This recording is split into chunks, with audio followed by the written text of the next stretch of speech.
Hi, welcome to my channel, or welcome back to my channel and another what I eat in a day video. For breakfast, I started out with some chlorophyll. This tastes so nasty, y'all. It just tastes minty, and water shouldn't taste like that, but I make sure to choke it down because it's good for you inside and out. I get these eggs from a local farmer at my job's farmer's market, and I cook that up with some Vile Life cheese, some Light Life Smart bacon, and some sourdough English muffins. I cooked the Light Life sourdough, I cooked the bacon in a pan with some avocado oil. I like this bacon actually. It gives me turkey bacon vibes in the sense that it don't really taste like anything. After the bacon is done cooking, I go ahead and scramble those eggs in a pan in the leftover avocado oil. And I make sure to season it up how I want to. If you don't like eggs or don't prefer to eat eggs, you can make this sandwich with a tofu scramble with just egg, or don't. Yay! After I softly season and scramble the eggs, then it is time to assemble the sandwich. Yay!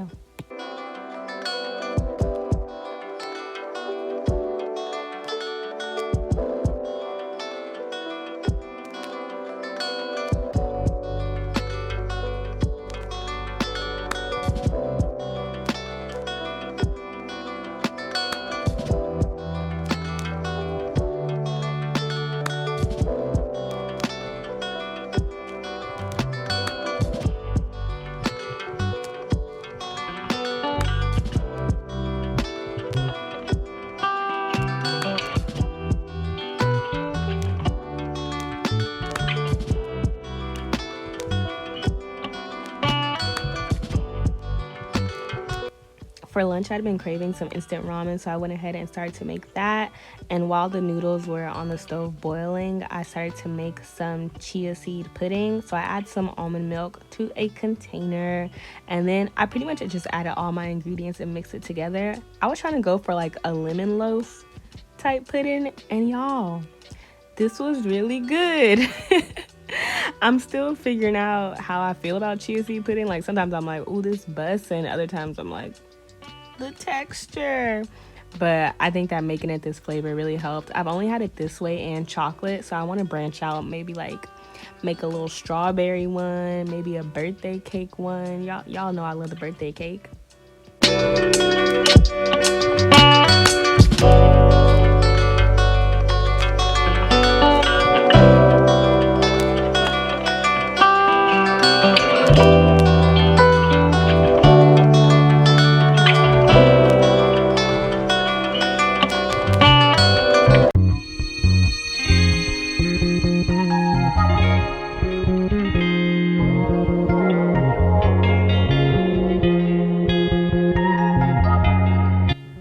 So I put the chia seed pudding in the fridge for the next day, and then I took out my ramen and started to just top it with some leftover stuff that I had to make it, you know, a more filling meal. So I had this black pepper tofu that I had made the night before, y'all. Ooh, that tofu is so good. I might need to make that in another video just because it's so bomb. But I added that to the ramen, and then I had some leftover carrots and mushrooms that I also put in. Then I added some kimchi. You know, we gotta keep our gut correct. Keep our gut correct. And then tell me why I thought this other packet was like a topping or seasoning for the ramen. No, it was dried meat and vegetables. I was like, oops. So I just picked out the one that I had put on there, and then I just sprinkled it on top with some dairy-free mozzarella cheese and some furikake seasoning.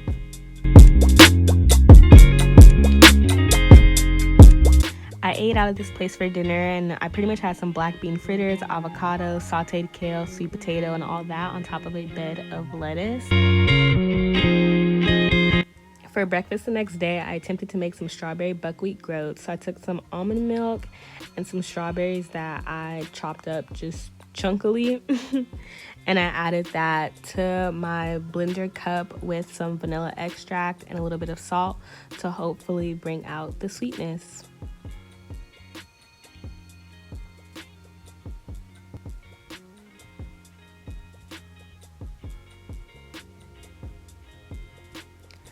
I blended that all together, and once it was well combined, I added the buckwheat to a pot and I added the strawberry milk in and cooked that.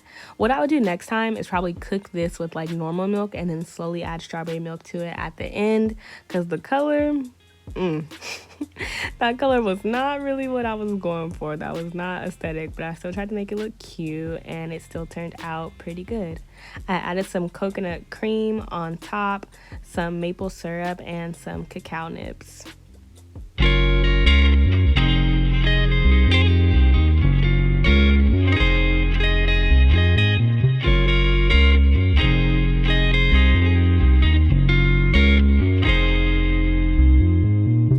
For lunch this day, I took some leftover plain chickpeas that I had and started to make a chickpea salad. So what you want to do is mash up the chickpeas and make a mess, of course. I'm like, why did I not grab a bigger bowl? These chickpeas was flying, okay? Flying everywhere. But I add some plant-based mayo to that, some mustard. I pretty much make this how I would make tuna, but I feel like I make tuna different every time. So just go with what you know. I added some kelp granules to make it taste a little more fishy.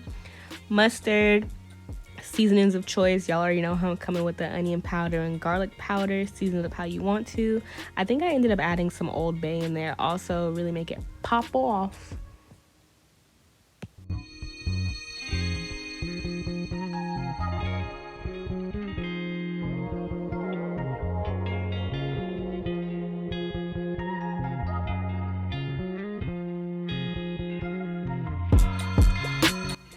I went in on this with some blue corn tortilla chips. This is really good if you're like in a rush or you want to meal prep something like I promised you was bussin'. Then I also pulled that chia pudding out of the fridge. I'm sorry, it's like no way to make chia pudding cute. I don't know, I'm gonna try to. But this is me just making sure that everything was mixed up. I had a little protein powder, clumps, and some peanut butter in there. So I just wanted to make sure that everything was mixed and good. And I had that after I finished off my chickpea salad.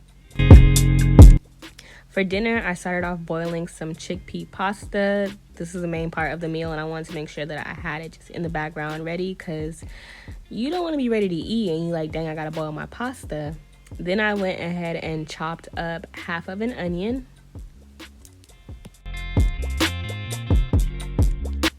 I also chopped up some large garlic cloves, and I'm basically prepping two things at once right now. I put majority of the onion into a bowl for my pasta and majority of the garlic into a bowl for my pasta, and then the rest of them I added to a bowl, and that'll be for my bruschetta. Then I went ahead and rinsed off some baby bella mushrooms. Mushrooms are dirty, y'all. Make sure y'all clean y'all mushrooms. I just chopped those into thin slices to get ready to cook. In addition to that, I went ahead and chopped up some of a tomato. I think I just used one whole tomato right here. And speaking of tomatoes, I'm like, how do you chop up tomatoes? It just be a little messy for me. Then I thinly chopped up some basil as well. I tried to roll it up or into a little ball so I can get thin slices. And then I went over those thin slices and did a little chop chop.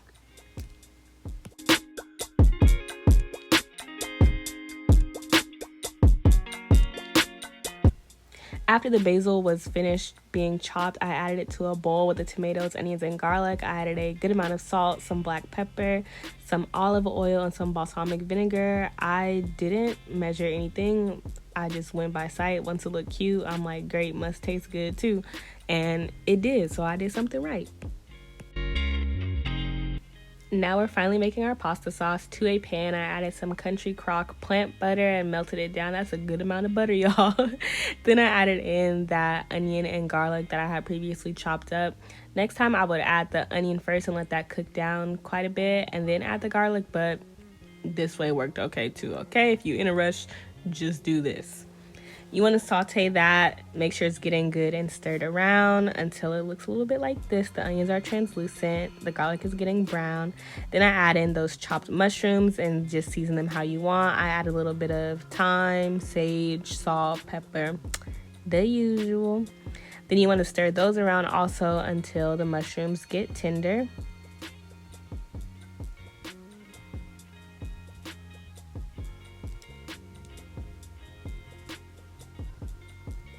Then I sprinkle some flour on top of the mushrooms, and this is essentially us starting to make our gravy.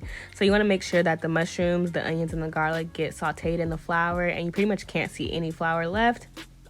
Then I started to add some veggie broth, and I'm stirring, making sure that nothing is getting clumpy and that all of the flour that we previously put in there is getting incorporated into our mixture.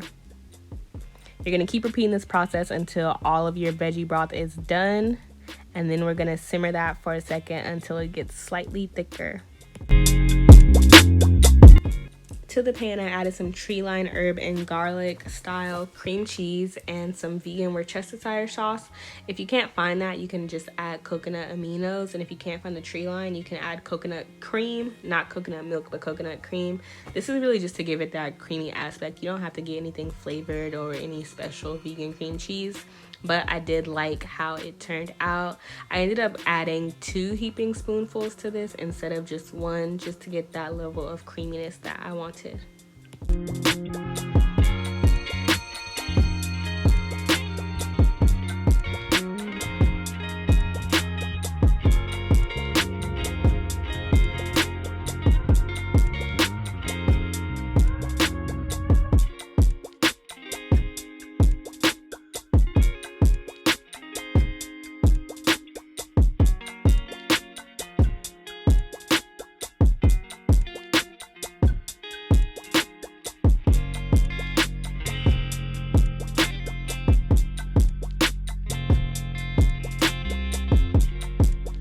Then I added nutritional yeast to the pan and make sure that everything was well mixed together. At this point, you're pretty much done. That's our final cheesy component that we're adding. So after this, you can taste it, see what you want. You want more cream, you want more salt, you want more pepper.